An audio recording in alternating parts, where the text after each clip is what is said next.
ईद-उल अज़हा का जिस तरीके से कुछ ही रोज़ बाद जो है त्यौहार आ रहा है, अगर हम बात करें तो ये ईद, इसको कुर्बानी की ईद भी कहा जाता है। हर साल यहाँ पे कुर्बानी के जानवरों की एक मंडी लगाई जाती थी, जिसमें हज़ारों की तादाद में यहाँ पे जो ख़रीदार और यहाँ के जो कारोबारी है वो देखने को मिलते थे, और यहाँ पे काफ़ी तादाद में जो है माल मवेशी भी नज़र आते थे। मौजूद है ITI ग्राउंड में, जहाँ पे आप देख सकते हैं कि यहाँ पे जो बकरा मंडी लगाई गई है।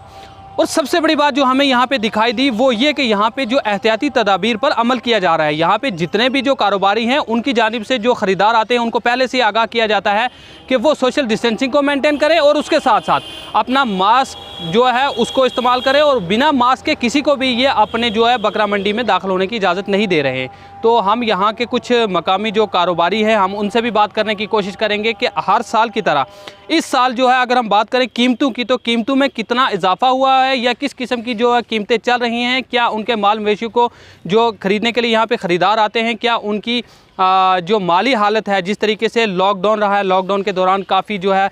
कमी आई है क्योंकि कारोबार को नहीं चला है, तो क्या वो इतनी सलाहियत रखते हैं। इन सब की तफसीलात के लिए हम यहाँ के जो कारोबारी हैं उन्हीं से बात करते हैं। बात कही ना कि इस साल आपका माल मवेशी कैसे बिक रहा है, क्या हो रहा है। इस साल जो माल है ना, हर आदमी बोलता है कि हम लोगों का जो कारोबार था वो ठप होके रह गया है। तो इस साल जो ख़रीदार हैं ना वो बोलते हैं हमारे पास इतने पैसे ही नहीं हैं कि हम इतनी ज़्यादा कीमत में इनको ख़रीदें। हम भी ज़्यादा नहीं करते हैं, अंदाज़े वाली बात करते हैं। यानी जो ये मीट चल रहा अब 300, मेरे अंदाजे में 350 पे चल रहा, हम भी 400 पे चल रहा है। श्रीनगर में 700 पे मीट चल रहा है, क्योंकि माल ही नहीं, दिल्ली का माल भी बंद है। तो हम अगर 400 से में देंगे या 500 में 1 kg मीट देंगे कुर्बानी के माल का, ये बहुत असल माल होता है, तो उसके लिए भी कुछ लोग बेचारे ख़रीदने के लिए उनका दिल करता है, लेकिन बोलते हैं हमारे पास तजारत नहीं है, पैसे कम हैं, इसलिए थोड़े गाहक कम आते हैं। हाँ, वो पाएगा वो ये 3-3 साल के हैं, 4-4 साल के हैं। तो इनको देखो, हमारा पूरा जो फैमिली है वो इनकी नौकरी करता है 2 साल 3-3 साल।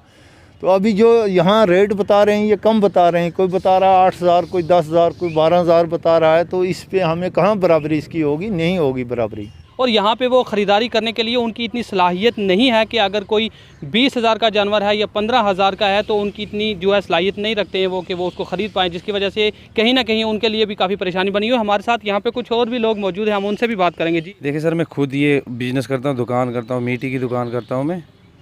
जैसे पिछले साल में यहाँ पर मंडी थी, 4 साल 8 साल से मैं देख रहा हूँ यहाँ पर ये मंडी थी, जो ख़रीदार होते थे वैसे ख़रीदार भी नहीं है तो माल भी नहीं है। ना वो माल है, कश्मीर से माल आता था लगभग 5-6 हज़ार, ना कश्मीर से आते थे, वो नहीं है क्योंकि कश्मीर के लोग वहाँ बंद हो गए, तो यहाँ के इधर हैं। जिस हिसाब से महंगाई है तो उस हिसाब से तो हमें बेचना का कोई मतलब बनता ही नहीं है, हिसाब ही नहीं बनता। एक नाग का आज खर्चा देखो 7-8 हज़ार खर्चा हो जाता है, तो ख़रीदार आता है वो 7-8 हज़ार हमें कीमत दिखाता है, तो हम किस रेट से बेचेंगे सर। दूसरी मेरी डीसी साहब से रिक्वेस्ट है सर, यहाँ पे मंडी का ये मंडी हमारे 2-4 दिन के लिए देते हैं हर साल, तो यहाँ पे क्रिकेट खेलने वाले बच्चे हैं, 2-3 दिन ये क्रिकेट बंद कराएं, तो बाकी जो जायज़ मुनासिब रेट है ख़रीदार खुश होके जाएगा हमसे, तो फिर हम उसको देंगे। जुल्म की कोई उंगली हम भी नहीं उठाएंगे। पास आते हैं मास्क लगा के, ठीक है सर, हम उनको माल दिखाते हैं, वो थोड़ा दूर रह के उनको माल दिखाते हैं, उसके हिसाब से अगर उनको जिस चीज़ को माल ज़रूरत पड़ता है नाग आप अपना उठाता है तो साइड ले जाता है, ठीक है सर। जैसे मंडी लेने की इजाज़त दी हमारा एडमिनिस्ट्रेशन के लिए शुक्रिया है, हमारा डीसी साहब से शुक्रिया है। माल लगाने के लिए हमें जगह, खाली खाने पीने का नहीं है माल को, चलो उसका भी हम इंतज़ाम कर लेंगे, वो हमारा काम है। तो आप आगे खुद आपको सब कुछ पता है, महंगाई क्या है, माल मवेशी आज कैसे है, दुकान का रेट क्या है। 400 रुपये इस टाइम दुकान पे कसाई मीट बेच रहे हैं, भेड़ बकरियाँ, हंडू बकरा तो मैंने आज तक दुकान पे बनता हुआ देखा ही नहीं कहीं। 700 रुपये कश्मीर में रेट है, अगर वहाँ पे 700 है, यहाँ पे कम से कम 600 तो होना चाहिए कुर्बानी का।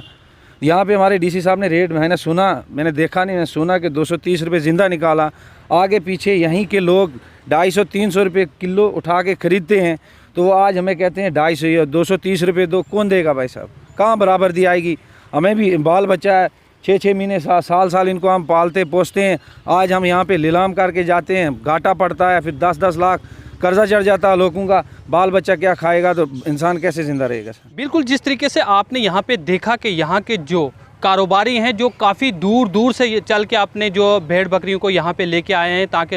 यहाँ पे जो कुर्बानी देने वाले हजरात हैं वो यहाँ पे ख़रीदो फरोख्त कर सके। उसके साथ साथ जिस तरीके से इन लोगों में कहीं ना कहीं इस चीज़ की थोड़ी सी अभी परेशानी आ रही है कि इस मरतबा कोरोना वबा के चलते जो लॉकडाउन लगाया गया था उसकी वजह से लोगों की माली हालत काफ़ी कमज़ोर हो चुकी है। और यहाँ पर अगर बात की जाए कुर्बानी के जानवर की, तो कुर्बानी खुशी का नाम है, क्योंकि अगर यहाँ पे ख़रीदार की खुशी और जो बेचने फ़रोख्त करने वाला है उसकी खुशी दोनों बराबर ना हो तो कहीं ना कहीं वो कुर्बानी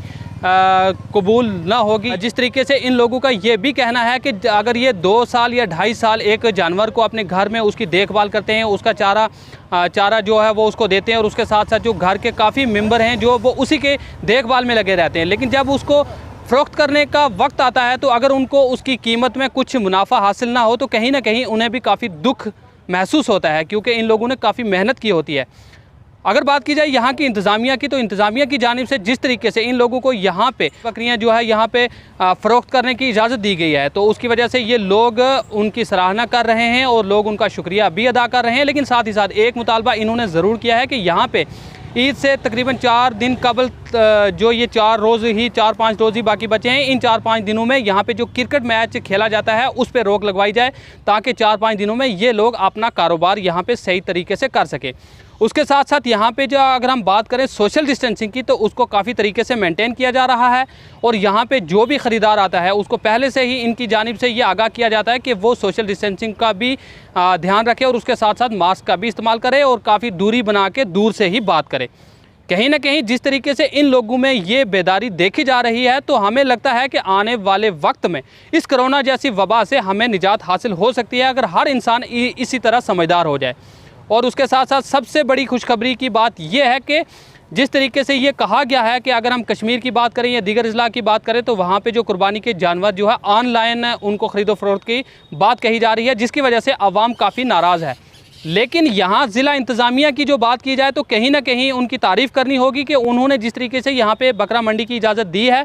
और ये लोग भी तरफ से जो ज़रूरी एहतियात भी बरती जा रही है और लोगों को भी बेदार किया जा रहा है, तो कहीं ना कहीं अवाम के लिए और यहाँ के कारोबारियों के लिए ये बहुत ही मुफीद और कारआमद साबित हो रहा है। कैमरामैन जावेद इकबाल के साथ पोस्ट न्यूज़ एक्सप्रेस के लिए मोहम्मद।